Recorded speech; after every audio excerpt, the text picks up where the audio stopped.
Hello, everyone, to this light talking about the women's digital safety, especially in the Global South.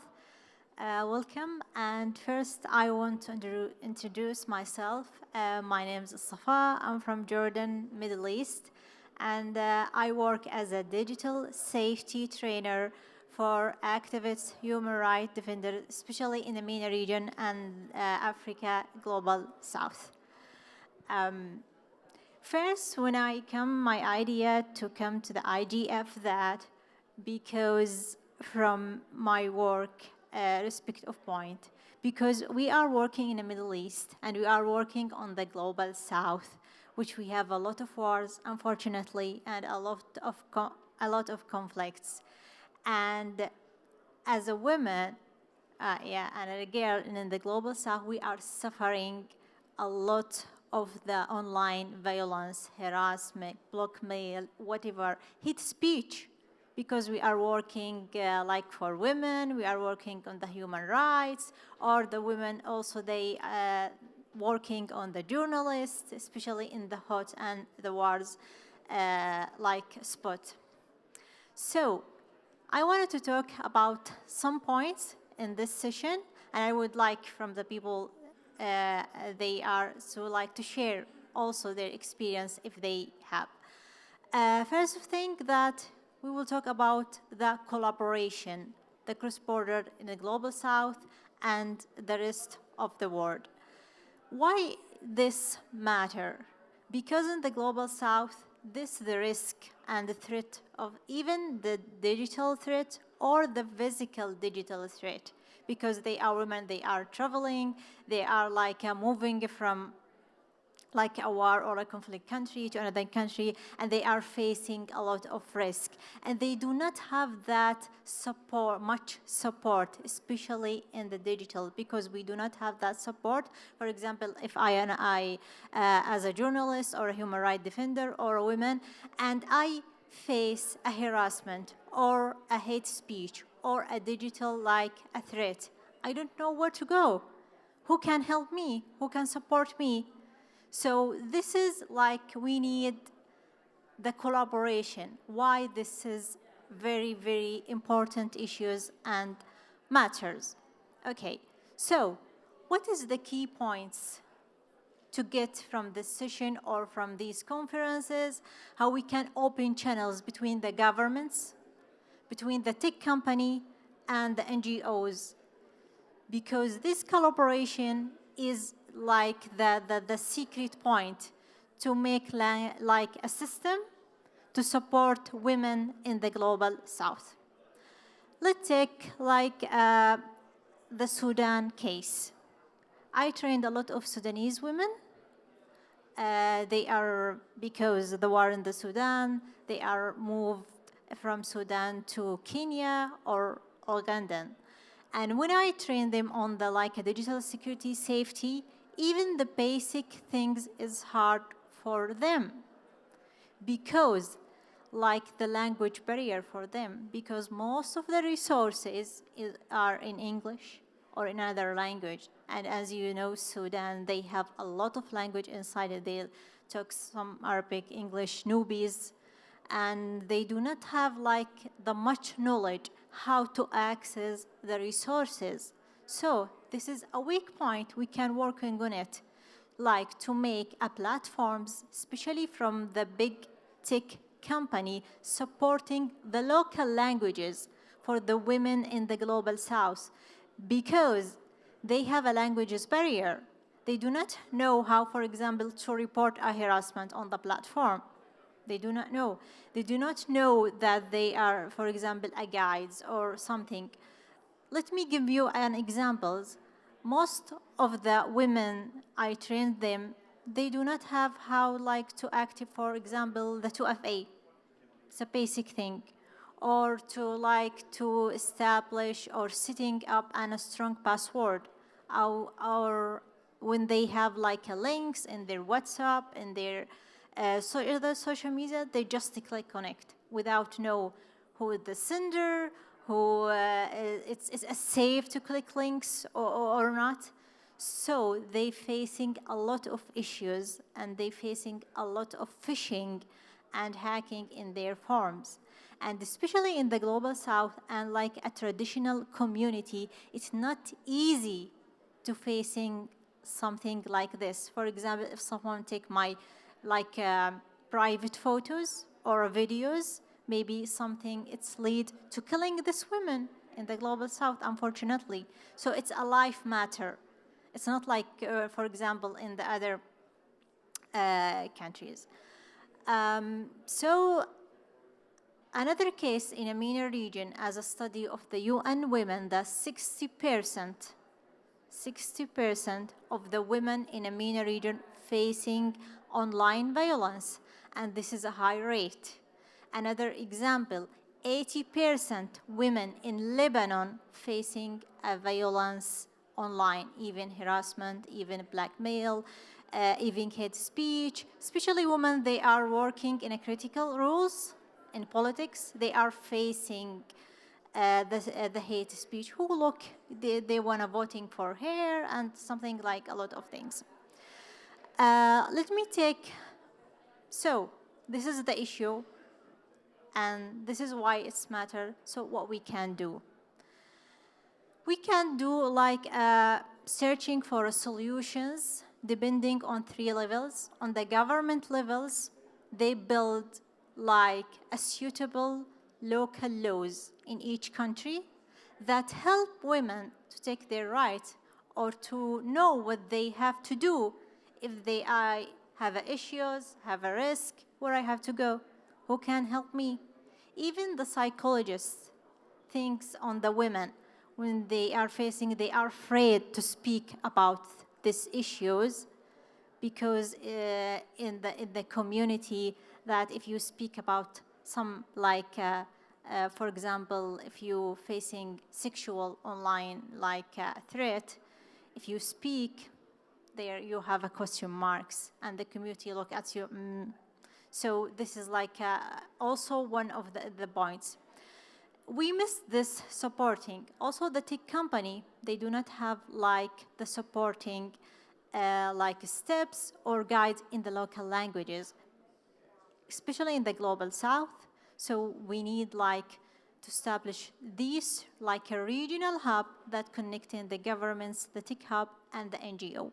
As an NGO, what we can do, we can like give the women like awareness sessions in their local languages so they can know even the basic steps, the strong password, the 2FA, how to check the links, the attachments, if she like facing any issue regarding their digital safety, they like find a people who support these women. We working on this and we give a lot like of that digital safety like training in Sudan, in the Middle East, in Iraq, and other issues. But unfortunately, regarding to some like problems regarding, for example, to the FATCAN that recently happened, a lot of women, they are now without any digital security support, and they have to search about the solutions by themselves. And this is hard for them because they are facing a lot of issues. They are in our countries. They are moving from place to other place. They have a pressure on them, especially in their work, if they are work as a journalist or human rights defenders. They have a little bit of knowledge about the technology. What about the normal women? The normal women, they are like stay as a home and they care about the children. They do not have any like a little bit of the tech knowledge. They're just using the phone and they're just clicking on anything and they're facing a lot of issues, but no one help them. I wanted to ask to attendees if anyone know that any platform that like treating this kind of risk in the local languages? Unfortunately, no. and this is like a big issue, because there is the resources, but they can't reach it. And if I know it and reach it, I have a language barrier. Even for me, as a tech person, I have a language barrier, and sometimes I need to translate the resources to my language to have like a full understanding how like to implement these solutions exactly. Also, I have like as an NGO, they are focusing on like some another topics. It's important, I know, but the digital like safety tips and training awareness, it's not like take that much care from the NGO, unfortunately, but it is very important. I want also to ask the attendants, like especially who are working on the Global South, is there any regional hub in the Global South they are work on this issue? Yeah, can you? Yeah, just 1 minute, Mike, please. Hi, I'm Laila from Brazil. I'm part of Transfeminist Network of Digital Care. So we do that kind of trainings and everything, but in Portuguese for our country only.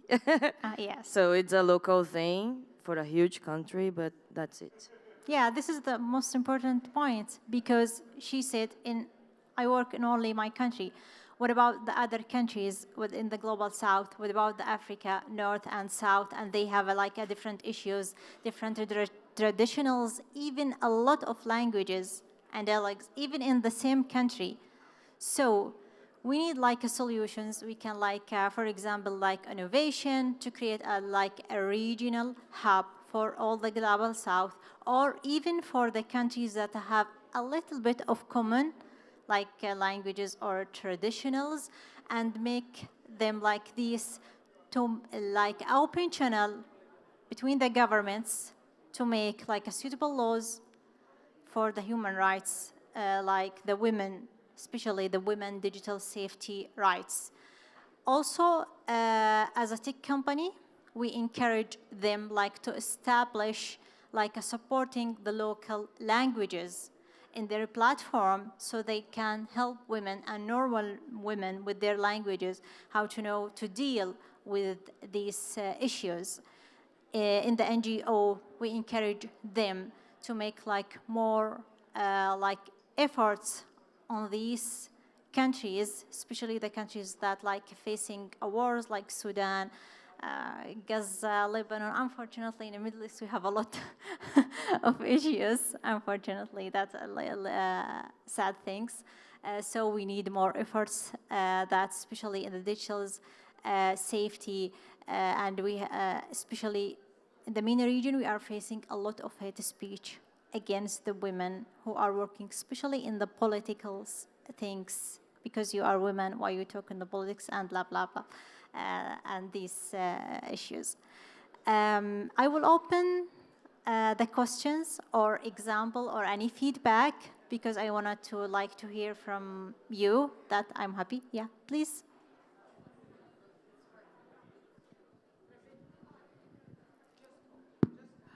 Thank you. My name is Catherine Muma. I'm a senator from Kenya. And thank you so much for your presentation, and the issues you raise are real issues in the Global South. I would want to know whether you have done any work that helps to define how policy would look like. How, if we were to put, to review our penal laws to include offenses that are committed through the internet and the social media, have you and your organization thought through the kind of legislative frameworks and policy frameworks you would want to see government and parliaments pass for the protection of women? I believe it's protection of women and children as well. Thank you so much for your questions. This is important point. Unfortunately, we do not have a channel between us and the government, and what we that missed, unfortunately. But we have some negotiation with the tech company like Meta and Twitter. We have a lot of meetings with them about to creating the suitable policies that will be fair and good for special countries in the global south, but they have, as you know, it's a commercial company, and we have their standards. We do not hear from them that much, but we are keep going to working on this. At least we have it's not a formal policy. We are as an NGO, we establishing a policy framework for us, for the people who work, for the women and children who are working with us. And even we are giving a digital training for any community in the global south. We have a meeting with them, understand and make some research and a pre-assessment to understand all the risk and all the points they are care about it. So after that pre-assessment, we make the policy that fit them especially. So we are working with the special groups, with the special civil society. But unfortunately, we do not have the big policy framework for or even a one country, not even for the global south. Any question or feedback? I will happy. Okay, thank you so much. And yeah, thank you.